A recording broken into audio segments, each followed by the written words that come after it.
Hi everyone, welcome to another episode of Technologyglance.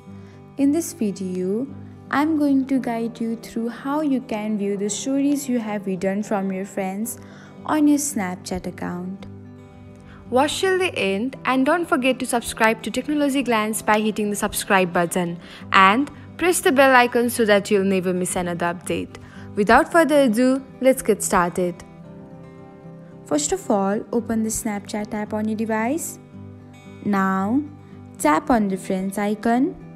After that, select the three-dot menu. Now, tap on the View Hidden Stories option. In this page, you will see all the stories you have written from your friends. And that's it guys, this is how you can view hidden stories on your Snapchat account.